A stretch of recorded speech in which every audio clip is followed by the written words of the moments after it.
Bueno, buenas tardes. Buenas tardes, Luis Ospina. Buenas tardes. Bienvenido. Bienvenido aquí a Francia, a Toulouse, para ser parte del encuentro, no, es verdad, del encuentro de cine latinoamericano. Tú estás invitado. Correcto. Porque estamos hablando de Callywood, ¿no? Sí, estamos hablando del grupo de Callywood. Callywood, que es el eje central del encuentro, digamos. Este año sí está dedicado a la ciudad de Cali, a cineastas de la ciudad de Cali. Entonces aquí yo tengo unas preguntas que voy a hacerte sobre tu obra, sobre muchas cosas y además preguntas que vienen de Cali, de gente, Sí. ¿no? De allá de Cali, que me las han enviado por internet y que me han dicho a ver si tú las quieres contestar. Tú eres un superviviente de esa generación pionera de creadores y de cineastas allí en Cali. Pues sí, yo soy uno de los fundadores, por así decirlo, del grupo de Cali, porque inicialmente pues éramos 3 personas, Carlos Manolo, Andrés Caicedo y yo. Andrés Caicedo falleció hace 40 años, Carlos Mayolo falleció hace 10 años y yo hice una película en la que también tuve un problema de salud que se ha tratado con eso por el fin, entonces en 2 sentidos soy un sobreviviente. O sea que tú eres, yo no sé, dicen que Colombia es un país muy religioso, ¿no? ¿Tú crees que la religión es un obstáculo para los creadores por sus tabúes, por sus prejuicios? No, yo pienso que ya la influencia de la religión sobre los artistas no tiene ninguna trascendencia. Que hoy reina la irreverencia, ¿tú crees? No es que reine la irreverencia, sino que ya la iglesia pues no tiene el poder que tenía en cuanto a la creación artística, ¿no? Porque siempre habría una autocensura, muchas veces de los... Yo creo que eso ya no existe. tiene relevancia. Tú eres como un tótem que guarda las señas de identidad de una época en Cali. ¿Te sientes un poco eso, un tótem? Pues yo no diría, no me siento como un tótem, eso suena como un poco absurdo, la verdad. ¿No? Yo soy un testigo de una generación, por un lado, un testigo de una ciudad, por otro lado, y pertenecí a un grupo de cine porque ha trascendido, por eso aquí en Toulouse pues, está haciendo una retrospectiva caleña. Eso del realismo mágico, ¿a ti? ¿A qué te suena el realismo mágico? Eso me suena pues, a García Márquez. No soy gran admirador de García Márquez. Eso no te influye a ti para nada. ¿Tú crees que el realismo mágico es folclore? Poco folclore, primitivismo. Indigenismo. No, yo soy una persona completamente urbana, entonces estoy un poco alejado del realismo mágico y del indigenismo. O sea que tú perteneces a otra parte cultural, digamos, más alta. No. ¿O consideras que...? No considero, eso no es problema de altura. Sin embargo, pues, yo soy de Cali. En Cali, pues, realmente hay pocos indígenas. La influencia mayor que hay de otra etnia es de los afroamericanos. Hay una gran influencia negra. Dicen que Cali es como una isla caribeña. Sí, a veces pienso que Cali es como un puerto sin mar. Porque la música de Cali hoy es la salsa, digamos, la que se conoce en todo el mundo, la salsa caleña, Pues sí, pero sí. esa no es original de Cali. No es, No. todo eso es foráneo. Cali se ha llegado a identificar como la capital de la salsa, pero realmente pues, la mayoría de la salsa que se escuchaba en Cali en los años 70, 60, 80, pues era música producida por grupos puertorriqueños o neoyorquinos, porque pues, la salsa nació fue en Nueva York, ¿no? Tú tuviste que escapar del provincianismo caleño para irte a Estados Unidos y entrar en el cosmopolitismo. Yo no lo pondría en esos términos. Yo me fui a estudiar a Estados Unidos porque en Colombia no había escuelas de cine en ese momento. Pues, ¿dónde más estudiar cine? Pues en Estados Unidos, en Los Ángeles, cerca de Hollywood. Porque digamos que esa época que a ti te tocó vivir era de una élite, por ejemplo, para el cine, y que el pueblo se quedaba a un lado, digamos, ellos tenían otros pensamientos, otras cosas que no tenían nada que ver con eso. Tus preguntas se me están haciendo un poco ideológicas y eso no me gusta. ¿Ves? Tú le estás hablando de alto, bajo, de... No, pero yo te digo... No, entonces, no, este tipo de preguntas no respondo. Bueno, entonces tú dices, todo comenzó por el fin. Es una parte de la memoria de la autodestrucción. Hay algo allí de autodestrucción. Entre otras cosas, la película es sobre la autodestrucción, ¿no? Entendiéndose la autodestrucción, por ejemplo, con el suicidio o con el abuso pues, del alcohol, de las drogas, en fin. La autodestrucción formó parte de un modo de vida, yo creo, en los años 60, 70. Tiene que ver con el hipismo. La generación que fue esa generación que fue muy influenciada por el hipismo, también porque pues, estuve en California desde el año 68 al 72. ¿Tú tienes mucha influencia de Hollywood o de las películas de Hollywood?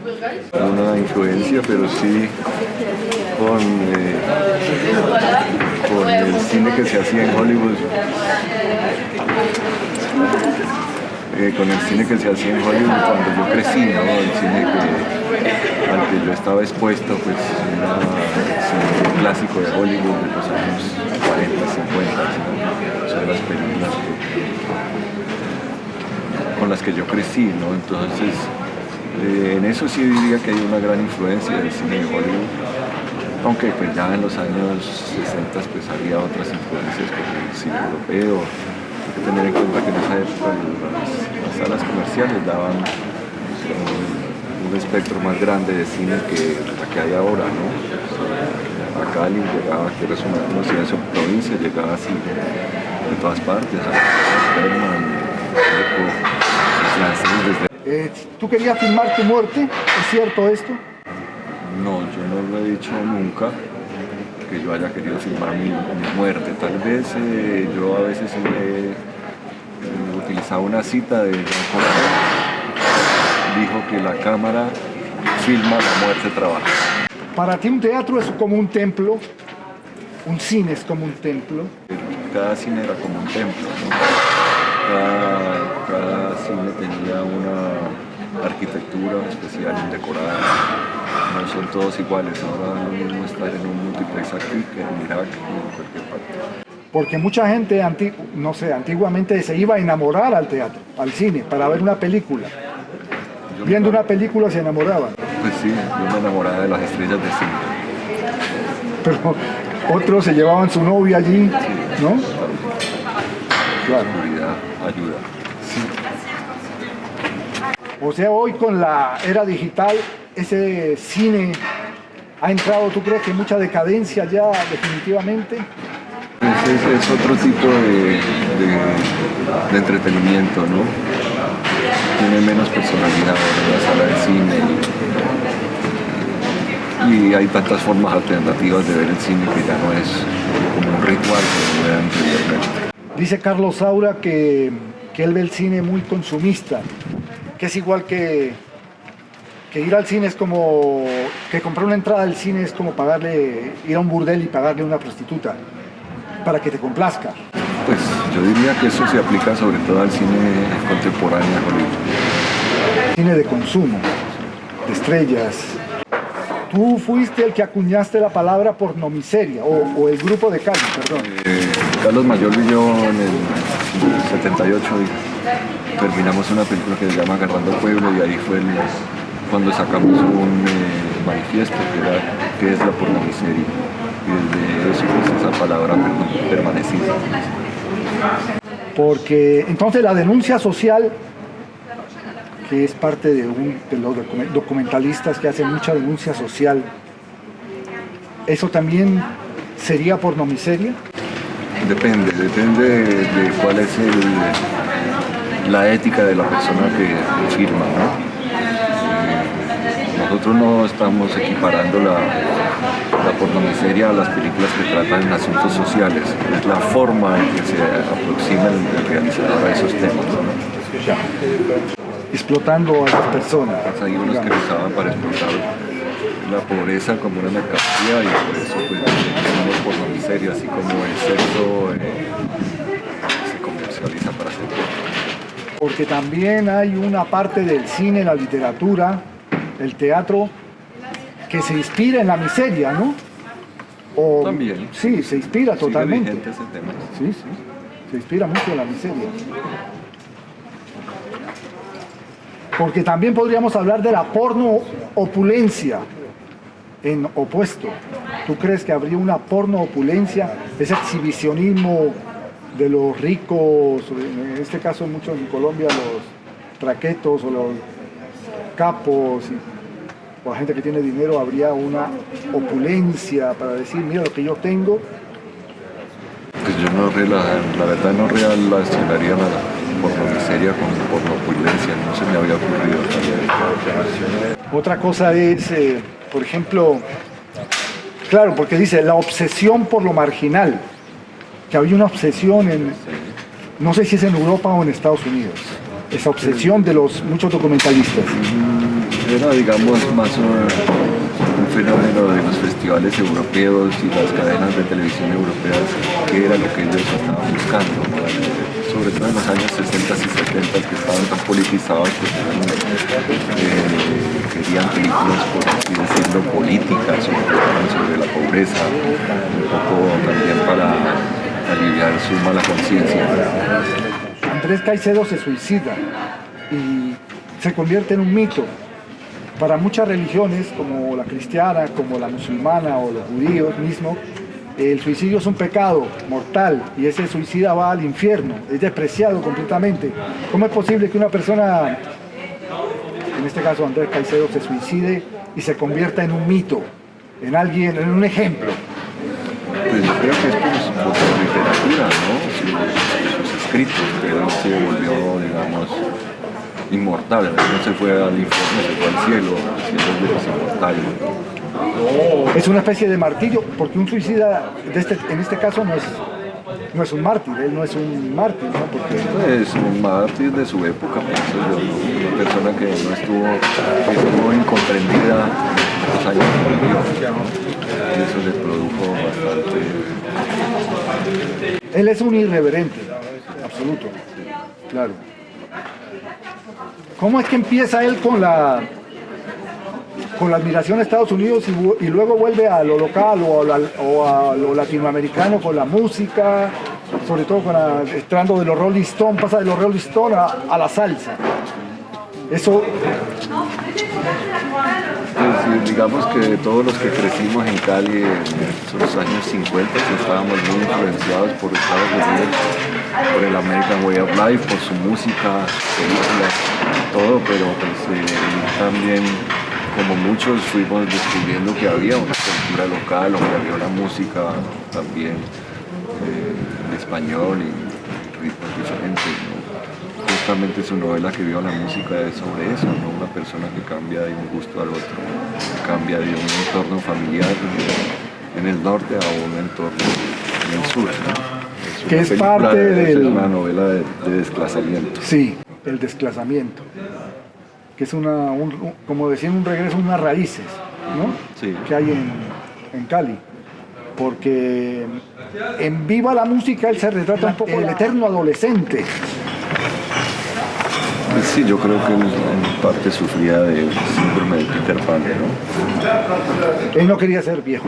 No, eso sí lo tenía muy claro. Y la única manera de no ser viejo es morir. Sí, porque nadie quiere a los viejos. Colombia, podríamos llamarlo un país joven o un país ya envejecido. ¿Cómo ves eso tú? La naturaleza se ha maltratado, la naturaleza se ha destruido, los ecosistemas van hacia la degeneración. ¿Hay eso en Colombia? ¿Tú crees también en el ser humano?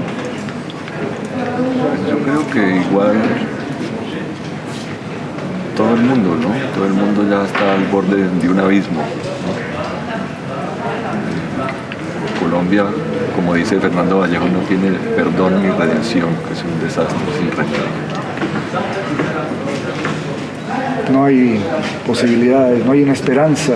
Por lo menos en los años que me quedan yo no le veo ninguna esperanza.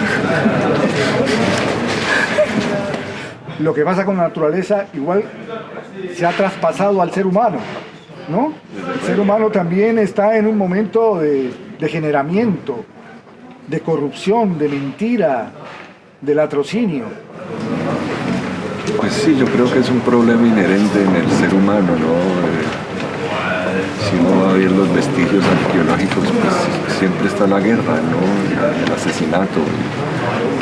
En la Biblia, pues, existe el asesinato de Caín y Abel, ¿no? En fin, eso está en la naturaleza humana. ¿Tú eres religioso? No. Ah. Tú no eres desde niño. ¿Y esa decisión cómo la tomaste? Que nada me indica lo contrario. Pero en todo caso a ti te obligaron a rezar, Sí. todo eso, ¿no? Me rebelé muy joven contra esas cosas. ¿Hoy tú crees que la sociedad es muy atea aquí en Europa? Más que atea, agnóstica, pienso yo. ¿Hedonismo? ¿El hedonismo prima hoy? No, lo contrario, yo creo que se está volviendo otra vez a tiempos de regresión, ¿no? Pero ese narcisismo de tomarse un selfie, el sacarse fotografías, bombardeo fotográfico, el Facebook, Bueno, todo eso el Twitter. es un fenómeno de estos tiempos, ¿no? Del exceso de imágenes y la falta de comunicación entre los seres, entonces tienen que buscar otras vías para comunicarse. ¿Tú no utilizas, por ejemplo, esas vías? No, yo sí. ¿Ah, sí? Sí, yo las utilizo. Yo entiendo las redes sociales como una forma de promocionar lo que uno hace. Porque hoy parte del alma, entonces, de esa humanidad está ahí metida, en esas redes sociales. Sí, eso también produce, digamos, un exceso de imbecilidad, porque todo el mundo tiene una tribuna para ser imbécil. Tú estuviste con Fernando Vallejo en su casa allí en México, haciendo este documental. La gente allí en Cali te pregunta por esa imagen que se ve un perro que le está lavando los dientes, le está cepillando los dientes. Dice que eso es muy obsceno, que se muestre, o sea, que se quiera más los animales que los seres humanos. Pues yo creo que Fernando Vallejo quiere más a los animales que los seres humanos, entonces en ese sentido mi documental le estaba haciendo justicia a lo que él piensa. Porque, claro, él dice también que hay muchos seres humanos en la Tierra y que habría que quitarlos, ¿no? Él donó premios a los perros abandonados, las oportunidades, los premios. Pero eso en ese momento, digamos que no es políticamente correcto con todos los problemas que hay a nivel, por ejemplo, de los refugiados, de la gente que está padeciendo las guerras. Eso, ¿cómo lo ves tú? Yo creo que en el caso de Fernando Vallejo le preocupa más los animales que los seres humanos. porque él considera que los animales son igual que los seres humanos, tienen sentimientos, tienen un sistema cerebral. Igualmente, ¿tú piensas que hay un nacionalismo caleño? Un regionalismo sí lo entiendo en Cali, el Valle del Cauca siempre ha sido muy regionalista. ¿Más que Medellín? Pues en su forma, ¿no? Igual, en Colombia somos muy regionalistas, es un país separado por unas montañas muy altas, entonces cada región tiene una identidad y quiere afianzarla. Porque en Viva la Música, Caicedo dice que se vayan los de que se vayan los de Medellín, esos grupos que vienen de Medellín, ¿no? Paisa, el sonido paisa, ¿no? Que esto no tiene nada que ver con lo nuestro. No tiene nada que ver con esa cultura del sonido paisa. O sea que nació en Cali ese ritmo musical caleño propio. No nació, fue influencia que vino de los ritmos afrocubanos vía Buenaventura y así llegó, digamos, la música afrocubana a Cali. ¿Tú crees que eso pertenecía a los cabarets, a los prostíbulos, a los griles? Inicialmente fueron, digamos, en las clases bajas que esta música se arraigó más. ¿Y cómo pasa a la clase alta? Pues yo me acuerdo un eslogan de una discoteca que decía donde la salsa se viste de frac, ¿no? Entonces ahora ya cualquiera pues, baila salsa, desde la persona más pobre hasta la persona más rica. Dice que hay como una especie de Sodoma y Gomorra en la carrera Sexta o la calle Sexta. Pues la calle, la avenida Sexta ya no es lo que es, ¿no? Hay que ver las cosas en su perspectiva, ¿no? Hay gente que va a Cali buscando los sitios de las novelas de la novela de Andrés Caicedo y pues ya, ¿no? Ese Cali ya pasó. Ah, no es real Ni eso. siquiera arquitectónicamente, ¿no? Todo ha cambiado. Y desde luego, pues ahora ahí se oye toda clase de música de mal gusto también, ¿no? Y hay prostitución. Porque tú sabes que Colombia siempre ha sido... A mí me preguntaron la otra vez aquí. Le dije, ¿usted de dónde es? De Colombia. Entonces me dicen, Pablo Escobar. ¿Eso qué es un estigma eterno? Pues yo creo que Pablo Escobar es casi como una franquicia que tenemos en Colombia. Entonces eso ha dado para todo, para películas, series, camisetas, todo. Colombia es un país asociado a la droga porque Colombia es el país que más drogas produce en el mundo entonces siempre habrá esa asociación, querámoslo o no. Sí. Y los problemas de Colombia no se van a arreglar hasta que se legalice la droga en todo el mundo, cosa que no es factible desde el futuro. ¿Tú conoces la Avenida del Río? La Avenida del Río... ¿La Avenida Colombia? Sí. ¿Tú crees que esa avenida separa en dos partes a Cali? Pues ya no, ya Cali ha crecido tanto que ya no es esa división entre norte y sur, hay una gran periferia en el oeste, en el oriente, por todas partes. Es una ciudad de más de 2 millones de habitantes, no es la Cali de que hablaba Andrés Caicedo ni la Cali en que crecimos nosotros en los años 50, que era pequeña, ¿no? Hay mucha inmigración, desplazamiento, en fin. Étnicamente, ¿Cali es más negra o más mestiza? Yo creo que ya casi es mitad negra, casi. ¿Cómo? Creo que ya es como 50% afro. ¿Qué pasa? De la inmigración que ha venido de Buenaventura, de todas las partes del Pacífico. Del Pacífico, de Nariño, del Cauca, todo este fenómeno pues, de la guerra ha hecho que la ciudad haya crecido, ¿no? Anteriormente pues, la violencia en los años 50. ¿Tú crees que puede existir un apartheid en Cali o no? Nunca me he planteado ese problema. ¿O hay cierto racismo con el negro en Colombia? Yo diría que sí hay cierto racismo en Colombia y en Cali. ¿El trópico tiene una influencia en ti o eres tú más de otra latitud, del norte? ¿Tú eres más tropical o más del norte europeo? ¿Tú cómo te ves en eso? No me veo como en esos términos, porque europeo. Y eso yo creo que ha influenciado mi manera de escribir, mi humor. Bastante.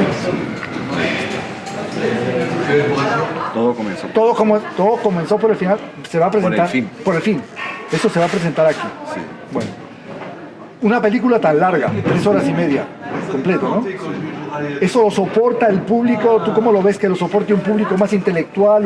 ¿Qué público tiene que soportar esta película? Pues yo he presentado esa película en muchas partes del mundo, incluso en el Oriente, y la gente no ve problema con la duración de la película, ¿no? Hay películas de 80 minutos que parecen de 3 horas.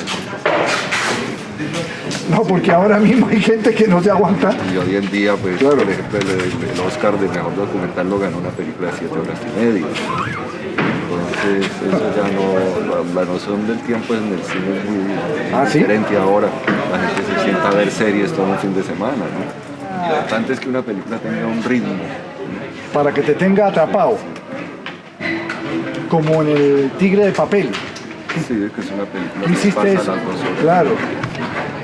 Claro, porque tú supiste darle ese ritmo para que la gente quede atrapada, porque si no, aquí hay mucha gente con 20 minutos ya está aburrida, no Los sé. tigres hay que atraparlos. Se pueden coger. ¿Faltan muchas? No, dos preguntas más. La metamorfosis. Capta que Gregorio Samsa se levanta por una mañana y se encuentra que está ahí en una cama y transformado en un insecto. Eso le está pasando a mucha gente y, por ejemplo, al grupo de Cali le ocurre con esa metamorfosis, que eran de niños muy bonitos y tal, y que con esa metamorfosis van a acabar drogadictos, alcohólicos y eliminados. ¿Esa es una metamorfosis? No sé, se me hace una forma muy rara de ver. No, la metamorfosis del ser humano, que en vez de ir a la belleza va hacia la decadencia, o no sé cómo explicarte, al alcoholismo, la drogadicción, a la perdición. Yo no condeno la drogadicción ni el alcoholismo ni nada. Todo el mundo tiene derecho a hacer con su cuerpo lo que quiera, si quiere abortar. Yo soy de la generación que cree en la libertad extrema, ¿no? Y uno ser responsable de lo que uno hace de su cuerpo. La moral no vale ahí, no. Eso no, esa moral no No hay existe. moral respecto a eso. Nada. A la gente lo que quiera. Hemos de terminar. Muchas gracias, de verdad, por este tiempo. O sea que tú no estás marcado por el pecado. No, Nosotros estamos marcados por la guerra, dice. Es parte también de lo que vienes a presentar aquí, un poco la guerra en Colombia, cómo ha influido en mucha gente, en una generación, la violencia. no, yo creo que mi trabajo no radica mucho en eso. Mi trabajo es más con otras preocupaciones. Desde luego, pues todos fuimos afectados de la guerra. Yo nací en el 49, el 9 de abril fue en el 48. Entonces, pues no conozco otra cosa. Pero mis películas no son, en ese sentido, pues testimonios de una guerra, son experiencias de vida y cada sujeto es diferente. Puedo hacer una película sobre Fernando Vallejo y otra sobre Caicedo, son escritas de una forma diferente. Pero no, yo no me considero como el cine que trata fenómenos sociales. Tú fuiste testigo de la explosión esta que hubo en Cali el año 56. ¿Tú ahí no te conociste con Mayolo en ese momento? Sí, la película Todo comenzó por el fin, hablo de esa experiencia. ¿Cómo es posible? ¿Qué pasó en ese momento? ¿Tú te acuerdas de eso? Claro, yo me acuerdo, yo tenía 7 años, entonces la casa nuestra mi familia quedó destruida, entonces nos mudamos al barrio Centenario y a la casa de mi abuela y al frente vivía Carlos Mayor. Fue por este hecho, fue por la explosión. Y tú no puedes dar una razón de por qué se explotó todo eso. Eso quedó irresuelto, ¿no?